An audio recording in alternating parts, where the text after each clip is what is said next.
এই মুহূর্তে আমার হাতে দুইটা অ্যান্ড্রয়েড ফোন থাকলেও আজকে আমরা কথা বলবো আইফোন নিয়ে। না ভাই, আইফোন 16 প্রো ম্যাক্স নিয়ে না, একদম 10,000 টাকা থেকে শুরু করে 1 লাখ টাকা বাজেটের মধ্যে আপনার জন্য কোন আইফোনটা বেস্ট হবে সেটাই জানাবো আজকের এই ভিডিওতে। আমার মনে হয় কি আজকের ভিডিওটা আপনি কমপ্লিট করলে আপনার আইফোন নিয়ে আর কোনো সন্দেহ থাকবে না।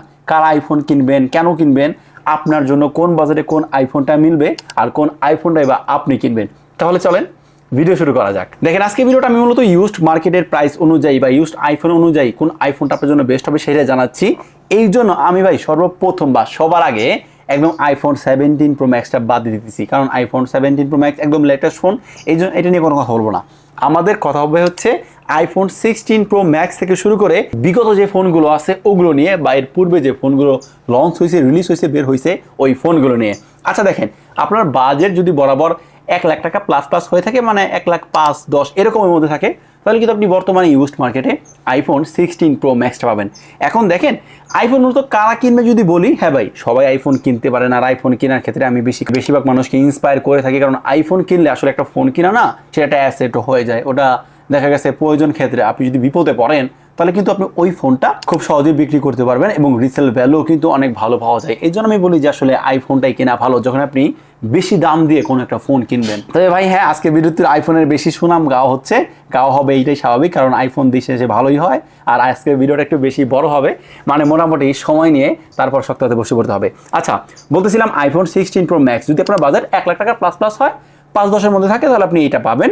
কন্ডিশন ওয়াইজ দেখেন ইউজ ফোনগুলোতে যত মানে ইউনিট টু ইউনিট ভ্যারি করে যে এইটা প্রাইস আসলে কত হবে, ব্যাটারি হেলথ, কন্ডিশন, স্ক্র্যাচ এগুলোর উপর ভিত্তি করে। তো 1 লাখ টাকা প্লাস প্লাসের মধ্যে আপনি আইফোন 16 প্রো ম্যাক্সটাই পাচ্ছেন। যদি আপনার এরকম বাজার থাকে আপনি এটা কিনতে পারেন। এটা থেকে ভাই প্রতিটা ক্ষেত্রে আপনি বেশ ভালো এক্সপিরিয়েন্স পাবেন। তাছাড়া কিন্তু আইফোন 16 প্রো ম্যাক্সের ইন ডিটেলস একটা রিভিউ আমাদের চ্যানেলে দেওয়া আছে, ওইটা দেখে নিয়ে মোটামুটি আইডিয়া ক্লিয়ার করতে পারেন। হ্যাঁ, এটাতে 3টা ক্যামেরা আছে, 48 এবং 12 মেগাপিক্সেলের পাশাপাশি প্রোমোশন ডিসপ্লে আছে, অ্যাপেলের পাওয়ারফুল চিপসেট আছে। তো সবকিছু মিলে এটা থেকে ব্যাটারি ব্যাকআপ বেশ অস্থির লেভেলেই পাওয়া যায়। একদিন রেগুলার ইউজে তো ব্যাটারি ব্যাকআপ দিবে। তো আপনার বাজেট 1 লাখ টাকার প্লাস প্লাস হলে নিঃসন্দেহে এটা কিনতে পারেন। হ্যাঁ, তারপর এবার যদি আপনার বাজেটটা একটু কমে যায় তাহলে আপনি প্রো ভার্সন নিতে পারেন। তবে দেখা গেছে কি অনেকে না ওই ছোটোখাটো ফোন পছন্দ করে না। বেসিক্যালি আমার কাছেও প্রো ফোনগুলো তো ভালো লাগে না, তবে আইফোন 16 প্রোতে কিন্তু 6.3 ইঞ্চির একটা ফোন, 6.3 ইঞ্চির মডেলটা তারা সাজিয়েছে, তার ফলে ওইটা কিন্তু মোটামুটি কম্প্যাক্ট, এত ছোটো না।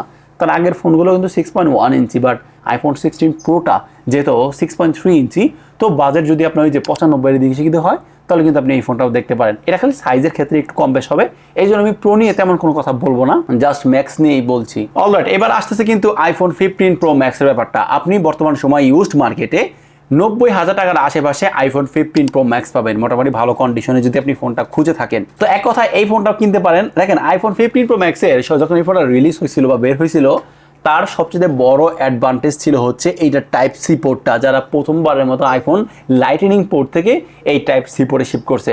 এই জন্য ভাই এইটা আসলে পার্সোনালি আমার কাছে অনেক ভালো লাগছে। আমি মনে হয় রিসেন্টলি প্ল্যান আছে আমি আইফোন 15 প্রো ম্যাক্সটা পার্সোনাল ইউজ হিসেবে আমি নিব। এইটার ক্যামেরা ভালো, এটার চিপসেট ভালো, প্রসেসর ভালো, অলমোস্ট 16 প্রো ম্যাক্সের মতো এক্সপিরিয়েন্স পাওয়া যায়। এইটা তো কিন্তু টাইটেনিয়াম বিল্ড কোয়ালিটি আছে।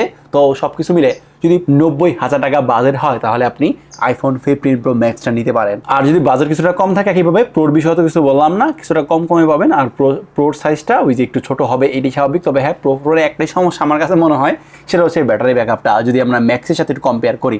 আচ্ছা, এবার যদি আমরা 80,000 টাকা বাজেট করতে পারি বা 80-82,000 টাকা বাজেট করতে পারি, তাহলে কিন্তু আমরা পেয়ে যাচ্ছি আইফোন 14। আইফোন 14-এ কী আছে, কেনই বা এই ফোনটা আমরা নিব? দেখেন এই ফোনটাতে অবশ্যই অ্যাপেলের A16 বায়োনিক চিপটা তো আছে, পাশাপাশি এটাতে 6GB র্যাম আছে, আর স্টোরেজটা এক ভেরিয়েন্ট হয়। এটাতে একইভাবে 6.7 ইঞ্চির কিন্তু একটা প্রোমোশন ডিসপ্লে আছে, আর ব্যাটারি 4323 mAh এর ব্যাটারি পাবেন। তবে এটা কিন্তু সর্বোচ্চ 27 ওয়াট পর্যন্ত সর্বোচ্চ চার্জিং সাপোর্টটা নিতে পারে। তো আসলে এটা ফুল চার্জ হতে গেলে একটু সময় লাগে, বাট স্টিল ফুল চার্জ হলে কিন্তু আপনি আইফোন 14 প্রো ম্যাক্স থেকে বেশ ভালো পরিমাণ ব্যাটারি ব্যাকআপ পাবেন। এখন দেখেন আপনি যদি 80-82,000 টাকা খরচ করেন, আপনি কিন্তু এদিকে আইফোন 16 প্লাসটা পেয়ে যাচ্ছেন, তাই না? যদি 16 প্লাসটার সাথে আমরা আইফোন 14 প্রো ম্যাক্সের কম্পেয়ার করি, ভাই iPhone 14 pro max far better experience দেবে আপনার। আসলে একটা প্রো ফোনের মতো আপনাকে এক্সপিরিয়েন্স দেবে। 120 হার্জের স্মুথনেসটা আপনি যখন একটা ডিসপ্লে থেকে নেবেন বা ব্যবহার করবেন, তখন আসলে ডিসপ্লের অ্যাকচুয়াল ফিলটা পাওয়া যায় বা অ্যাকচুয়াল ইউটিলাইজেশনটা তখন করা যায়। এই জন্য আমার রিকমেন্ড থাকবে আইফোন 16 প্লাসটা স্কিপ করে যদি সামর্থ্য হয় আপনি আইফোন 14 প্রো ম্যাক্সটা কিনেন। তবে আইফোন 14 প্রো ম্যাক্স বলার ক্ষেত্রে আমার কিছু কথা আছে এখানে। আইফোন 14 প্রো ম্যাক্সে কিন্তু বেশ কিছু প্রবলেম আছে, তার মধ্যে প্রধান হচ্ছে এইটাতে লাইটনিং পোর্ট, আর তার চেয়ে বড় প্রবলেম হচ্ছে কি এটাতে ডিসপ্লে ইস্যু আছে। হ্যাঁ, এটা সত্যি আইফোন 13 প্রো ম্যাক্স বা 13 প্রোর মতো তো ডিসপ্লে ইস্যু নাই, বাট হ্যাঁ আইফোন 14 প্রো ম্যাক্সে কিন্তু ডিসপ্লে ইস্যু আছে। এখন আপনি দেখা গেছে যখন এটি ইউজড ফোন কিনবেন অবশ্যই একটু দেখে শুনে বুঝে কিনতে হবে, পাশাপাশি ডিসপ্লেটার একটা সিকিউরিটি নিয়ে কিনতে হবে। কারণ আমি দেখেছি আইফোনের 13 প্রো ম্যাক্স আর আইফোনের 14 প্রো আর প্রো ম্যাক্স এই দুইটা ফোন একটা সার্টেন টাইমে এসে আর ডিসপ্লে সমস্যা হয়। দেখা গেছে 1.5 বছর 2 বছর পর এসে এই ফোনগুলোতে বেশিরভাগ ডিসপ্লে সমস্যা হয়। এখন আপনি যখন একটা ইউজ ফোন কিনতে যাবেন আলটিমেটলি কিন্তু ওইটা 1.5 বছর 2 বছর 2.5 বছর এমনকি 3 বছরের আগের ফোন ইউজ করতে বা কিনবেন আপনি। যখন ওই ফোনগুলো আপনি কেনার পর যদি ডিসপ্লে যদি কোনো সমস্যা হয় তখন কিন্তু ভাই পুরো টাকাটাই গচ্ছা যাবে। এই জন্য আমি বলবো ভাই আইফোন 14 প্রো ম্যাক্সটা আপনি অবশ্যই কিনেন, বেশ ভালো একটা ফোন। আমাদের চ্যানেলে ভাই রিভিউ আছে ইন ডিটেলসে, ভালো মতো জানতে চাইলে ভিডিওটা দেখেন, আপনি কিনেন। তবে হ্যাঁ ওখানে যে জিনিসটা আমি মেনশন করছি যে ডিসপ্লের বিষয়ে সিকিউরিটি নিতে হবে, আর হ্যাঁ এই জিনিসটাও কম্প্রোমাইজ করতে হবে যেখানে আপনি লাইটনিং পোর্ট পাচ্ছেন। একইভাবে 70,000 টাকা বাজেটের মধ্যে আপনি আইফোন 14 প্রোটা পাবেন। এখন 14 প্রোটা আসলে ওই যে সাইজটা ভ্যারি করে, যদি আপনার সাইজটা ছোটখাটো ফোন পছন্দ হয় আপনি 14 প্রোটাও নিতে পারেন, তবে ডিসপ্লে জনিত সমস্যাও এটা বিবেচনায় রাখতে হবে। এখন দেখেন আমরা যদি 60 থেকে 65,000 টাকা খরচ করি আমরা কিন্তু এদিকে আইফোন 16টা পাওয়া যাচ্ছে। এখন আপনি কি আইফোন 16টা নেবেন নাকি আইফোন 14 প্রো বা প্রো ম্যাক্স নেবেন? আবার এদিকে আইফোন 15টাও কিন্তু মোটামুটি এই 60,000 টাকা বাজেটের মধ্যেই পাওয়া যায়। তো এখানে কিন্তু সিদ্ধান্তটা নিতে গেলে একটু আমাদের মধ্যে কনফিউজ চলেই আসে, কারণ এইদিকে আইফোন 14 প্রো আছে, আইফোন 16 আছে, আইফোন 15 প্লাস আছে। তো এই তিনটা ফোনের মধ্যে আসলে কোন ফোনটা ভালো হবে? দেখেন আপনার যদি বড় ডিসপ্লে পছন্দ হয়, পাশাপাশি ব্যাটারি ব্যাকআপটা একটু বেশি হিউজ দরকার হয়, আবার আপনি যদি এদিকে ওরকম ফটোগ্রাফি না করেন বা টেলিফটো লেন্স দিয়ে মোটামুটি ডিএসএলআর এর মতো ছবি টবি আপনার দরকার না হয়, তো আপনি ছবি টবি আপলোড করেন না, তাহলে কি হবে? আপনি ভাই নিঃসন্দেহে আইফোন 15 প্লাসটা নিতে পারেন। কারণ আইফোন 15 প্লাসে আপনি ব্যাটারি ব্যাকআপ ভালো পাবেন, পাশাপাশি ওইটার ডিসপ্লেটাও অনেক বড়, চার্জিং ব্যাকআপটাও বেশ ভালো পরিমাণ দিবে। তো এই জন্য আইফোন 15 প্লাসটা 60,000 টাকা বাজেটের মধ্যে রিকমেন্ডেড জায়গায় থাকবে। আপনি যদি বলেন যে না হয় আমার প্রমোশন ডিসপ্লে লাগবে, মানে ডিসপ্লে এক্সপিরিয়েন্সটা একদমই স্মুথ লাগবে, পাশাপাশি আমি ভাই ফটোগ্রাফি খুব প্রায়োরিটি দেই, আমি টেলিফটো লেন্স দিয়ে ডিএসএলআর এর মতো ছবি তুলতে চাই, তাহলে কিন্তু আমার আইফোন 14 প্রো আছে। আর এদিকে যদি একদম বেসিক ইউজার হন, টুকিটাকি ইউজার হন, ওই জায়গা থেকে আইফোন 16টা আছে। আইফোন 16 এ কি আছে? আপনি লেটেস্ট চিপসেট পাবেন, আপনি লেটেস্ট ফোন একটু পাচ্ছেন, এটা সত্যি কথা। আবার এদিকে কিন্তু ওই যাতে টাইপ সি পোর্ট আছে, যেটা বড় একটা প্লাস পয়েন্ট। এখানে আইফোন 16টা ভালোই এগিয়ে থাকে। এখন আপনার ডিমান্ড অনুযায়ী এটা কিনতে হবে। আচ্ছা, এবার চলে আসি আমরা আইফোন 13 সিরিজে। আইফোন 13 প্রো ম্যাক্স বর্তমান সময়ে আপনি ইউজ মার্কেটে এটা 60-62,000 টাকার আশেপাশেই পাবেন। এখন এই বাজারে এটা কেনা কতটুকু যুক্তিগত? আমি এক কথায় বলে দিব ভাই, আইফোন 13 প্রো আর প্রো ম্যাক্স আপনারা কিনবেনই না, একদম বিলকুল কিনা থেকে বিরত থাকেন। আমার একটা ফ্রেন্ড আছিল, ও দুবাই থেকে ফোন কিনে নিয়ে গেছে, ওর ফোনে ডিসপ্লে সমস্যা পাইছি। আমার ছোট ভাই আব্দুর রাব্বিকেও কিন্তু আমার এক বড় ভাই ফোনটা কিনে দিছিল, ওই ফোনটা তো ডিসপ্লে সমস্যা হয়েছে। আমি আপনাদেরকে দেখাইছি, আমার যারা আজ থেকে 2 বছর আগের ভিডিওগুলো দেখতেন তারা হয়তো জানেন। আইফোন 13 প্রো নিয়ে আমি বেশ কয়েকটা সিরিজ বানাইছি, কয়েকটা ভিডিও বানাইছি, ওইখানে ডিসপ্লে সমস্যা হয়েছে, ডিসপ্লে কীভাবে সারতে কত টাকা লাগছে ইত্যাদি ইত্যাদি বিষয়গুলো। তো এই জন্য আমি বলবো ভাই আইফোন 13 প্রোটা না বা প্রো ম্যাক্স, এই দুইটা ফোন আপনার আইফোন কিনে না, কারণ এই ফোনগুলোতে ডিসপ্লে চলে যাওয়ার সম্ভাবনা খুব বেশি থাকে। তবে এটা সত্যি, আপনি আসলে 60,000 টাকা বাজারে কিন্তু আমরা ওইরকম কোনো প্রমোশন ডিসপ্লে পাচ্ছি না, ভালো লেভেলের ক্যামেরা দিতেছে এরকম কিন্তু পাচ্ছি না। ওই জায়গা থেকে কিন্তু সবচেয়ে বেস্ট ফোনটা আইফোন 13 প্রো আর প্রো ম্যাক্সই আসে।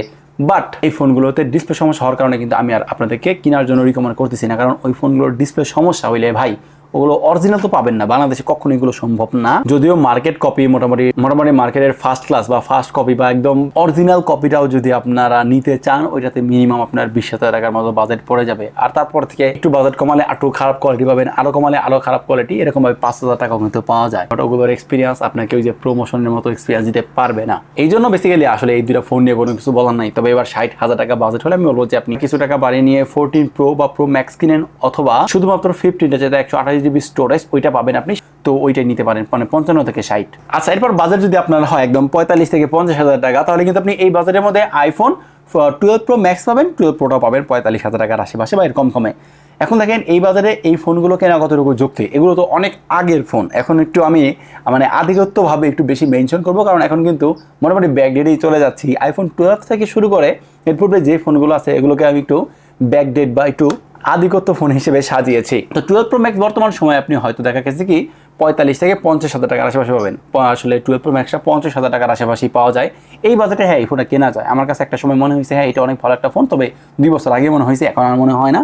কারণ ভাই সময়ের সাথে সাথে অনেক ফোন বের হয়েছে আর এই ফোনগুলো বেশ অনেক পুরানো হয়ে গেছে। আইফোন 12 প্রো ম্যাক্স এখন যদি আপনি বাংলাদেশে ইউজ মার্কেট থেকে কিনতে চান, আপনি কখনোই ওইটার ইউজ হিসেবে পাবেন না, কোম্পানি থেকে হোক অথবা থার্ড পার্টি ভাবে হোক, বাট ব্যবহার করে কিন্তু ওগুলো অরিজিনালের মতোই ফিল পাওয়া যায়। এখন দেখা গেছে আপনি যদি 50,000 টাকা দিয়ে আইফোন 12 প্রো ম্যাক্সটা কিনেন, এখানে আপনি 3টা ক্যামেরা পাচ্ছেন, ওখানে আবার ওই যে 2.5 টেলিফটো লেন্সটাও পাবেন আপনি, যেটা দিয়ে মোটামুটি ভালো পোর্ট্রেট ফটোগ্রাফি করতে পারবেন, ব্যাটারি ব্যাকআপটা ভালো পাওয়া যায়। তবে এগুলো অনেক আগের ফোন, এগুলো একটু বিবেচনায় রাখতে হবে। পাশাপাশি কিন্তু এগুলো কিন্তু বেশি দিন আপনি আর আইফোন অপারেটিং সিস্টেমের সাপোর্টটা পাবেন না। তবে এদিকে যদি আমরা অল্টারনেটিভ ওয়ে হিসেবে আমরা একটু দেখি, তবে হ্যাঁ এই বাজারের মধ্যে আপনি আইফোন 14টা পাবেন, শুধুমাত্র বেস মডেল যেটা আমি বলতেছি ওইটা মোটামুটি এই বাজারের মধ্যে আমার কাছে ঠিকঠাক লাগছে। আর আইফোন 14টা হ্যাঁ 45-47 এরকম বাজারের মধ্যে আমার কাছে মোটামুটি বেস্ট ডিল মনে হয়। আচ্ছা, এবার যদি বাজেট আপনার 40,000 টাকার আশেপাশে হয় তাহলে আপনি আইফোন 13টা পাবেন। আমি শুধুমাত্র আইফোন 13 যেটা আছে ওইটা কেনার জন্য রিকমেন্ড করতে পারি। হ্যাঁ এটা বেশ ভালো ফোন, এটাতে ডিসপ্লে সমস্যা এরকম নাই। ভিডিওগ্রাফি করার জন্য, ব্লগিং করার জন্য, কন্টেন্ট ক্রিয়েট করার জন্য মোটামুটি ভালো ক্যামেরাওয়ালা ফোন চান তাহলে আইফোন 13টাও কিন্তু ওই জায়গা থেকে বেশ ভালো একটা আপনাকে সাপোর্ট দিবে। তবে যদি আপনি কন্টেন্ট ক্রিয়েট করতে চান তাহলে কিন্তু এখানে আপনার স্টোরেজ ব্যাপারটা মাথায় রাখতে হবে। 128 জিবিটা খুব সহজেই ভরে যায়, 256 জিবি পেলে ভালো বা 256 জিবিটা নিলে ভালো। আইফোন 13টা বেশ ভালো পরিমাণ আপনার এক্সপিরিয়েন্স দিবে। আচ্ছা, এবার যদি আমার বাজেটটা 35,000 টাকা হয় তাহলে কিন্তু আপনি পেয়ে যাচ্ছেন আইফোন 12। এখন আইফোন 12 এটা কিন্তু বেশ আগের ফোন, আমার পাশাপাশি এটাতে কিন্তু মাত্র 2টা ক্যামেরা আছে 12 এবং 12 মেগাপিক্সেল করে। আইফোন 12টাও কিন্তু আবার ওলেড ডিসপ্লেও আছে, এর ফলে কিন্তু ডিসপ্লে এক্সপিরিয়েন্সটাও বেশ ভালো পাওয়া যাবে। এখন আইফোন 12টা নেওয়া কতটুকু যৌক্তিক এই 2026 সালে এসে, কারণ আইফোন 12টা তো আজকের ফোন না, আজ থেকে 6 বছর আগের ফোন, মানে 2020 সালের ফোন 2026 সালে এসে নিব। হ্যাঁ অবশ্যই আপনি নেবেন, কেন নেবেন না? কারণ এখনও আমি বলবো যে আইফোন 12 তো লেটেস্ট আইফোন অপারেটিংয়ের সাপোর্টটা তো আছেই, অপারেটিং সিস্টেমের সাপোর্ট আছে, পাশাপাশি এইটা আরও ভাই 2 বছর সাপোর্ট আসতে পারে। 1 বছর আসবে শিওর, বাট 2 বছর আসার সম্ভাবনা আছে। তো সেই জায়গা থেকে হ্যাঁ বলা যায় এটা ভালো হবে। তবে আপনি এখন এটা মাথায় রাখেন, আইফোন 12 আপনি যে ফোনটা কিনেন না কেন এটার ইউজ পাবেন না, কারণ 6 বছর আগের একটা ফোন এখন আর ওগুলো ইউজ হিসেবে পাওয়া যাবে না। রিফারবিশড ফোন কিনতে হবে অথবা রিপেয়ারিত ফোনগুলো আপনাকে কিনতে হবে। তো 35,000 টাকা বাজেট হলে অ্যাটলিস্ট আপনারা 128 জিবি স্টোরেজের আইফোন 12টা কিনবেন। 64 জিবিটা পাওয়া যায় যেটা আপনার 35-এর নিচেই পাবেন, বাট আমার কাছে মনে হয় না এটা কিনা কখনোই যুক্তিগত হবে। কারণ ভাই আপনি একটু ভিডিও করবেন, স্টোরেজ ফুল হয়ে যাবে, কয়েকটা অ্যাপস রাখবেন, আইফোনের ওইটা দেখা গেছে ফুল হয়ে যাবে। এই জন্য মিনিমাম বা অ্যাটলিস্ট 128 জিবি স্টোরেজের আইফোন 12টা কেনার চেষ্টা করেন। আচ্ছা, এরপর যদি আপনি নিচের দিকে আমরা আস্তে আস্তে আসি তাহলে দেখা গেছে 25,000 টাকা দিয়ে আইফোন 11 পাওয়া যায়, 20-22,000 টাকায় আইফোন এক্সএস পাওয়া যায়, 30,000 টাকায় আইফোন এক্সএস ম্যাক্স পাওয়া যায়, আবার এদিকে 10,000 টাকাও কিন্তু আইফোন 7 প্লাস বা 8 এগুলো পাওয়া যায়। আমি এবার এক কথাই বলবো, একদম ফাইনাল ক্লিয়ার কথা বলবো, ভাই আপনার কাছে যদি 10,000 টাকা বাজেট হয় ভুলেও আইফোন কেনার প্ল্যান করেন না বা কিনবেনও না। কারণ কি, আপনি যখন একটা 10,000 টাকাতে একটা আইফোন কিনবেন তখন আইফোনের অ্যাকচুয়াল এক্সপিরিয়েন্সটা আপনি পাবেন না। তখন আইফোনের প্রতি আপনার একটা নেগেটিভ থট বা একটা নেগেটিভ চিন্তা তৈরি হবে, তখন আপনাকে আইফোনকে আর আইফোন মনে হবে না। এখন আপনার কাছে যদি 10-15,000 টাকা বাজেট হয় ভাই, আপনি অ্যান্ড্রয়েডের কিছু ফোন পাবেন, আপনি ওগুলো কিনেন, ওগুলো নিয়ে ওগুলো এক্সপিরিয়েন্স করেন। আইফোন 6, 7, 8 বা আইফোন এক্সএস এগুলো থেকে ব্যাটারি ব্যাকআপ ভালো পাবেন না, আর কপি টপি ফোন তো পাবেন, এটা মোটেই বলাই যায়। কারণ আজ থেকে সেই 7-8 বছর আগের পর আপনি কীভাবে এগুলো আর ইউজ হিসেবে পান, ওগুলোর অস্তিত্ব এখনো বজায় আছে ভাই, এইটাই সবচেয়ে বড় কথা। আবার ওগুলো যদি আপনি বলেন ফ্রেশ কন্ডিশনে নেবেন, আপনি 90% ব্যাটারি হেলথওয়ালা নেবেন, এটা কখনোই যুক্তিগত সিদ্ধান্ত না। একদম 10 থেকে যদি আপনার 30,000 টাকা বাজেট হয় ভাই, তাহলে আপনি আর আইফোন কিনেন না, অ্যাটলিস্ট 35,000 টাকা বাজেট করে নিয়ে মিনিমাম আইফোন 12 কিনেন, তাও সেটা 128 জিবির। 64 জিবির কোনো স্টোরেজের ফোন ভুলেও কিনা যাবে না, আর কিনা থেকে টোটালি বিরত থাকেন। তো আমার মনে হয় এরকমভাবে আপনি আপনার ক্রাইটেরিয়া ডিমান্ড অনুযায়ী আপনার পছন্দের ফোনটা সিলেক্ট করতে পারেন। এখন আপনি আসলে দিন শেষে আপনার ডিমান্ড, আপনার ক্রাইটেরিয়া, আপনার প্রায়োরিটি কোন দিকে মিলান।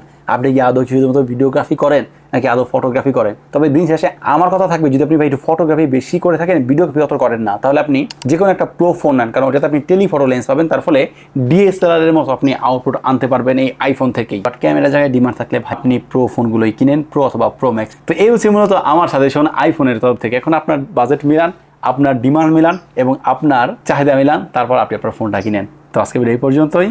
যদি ভিডিওটা ভালো লাগে অবশ্যই লাইক করে দিবেন, আর আমাদের চ্যানেলে নতুন হয়ে থাকলে সাবস্ক্রাইব করে রাখবেন।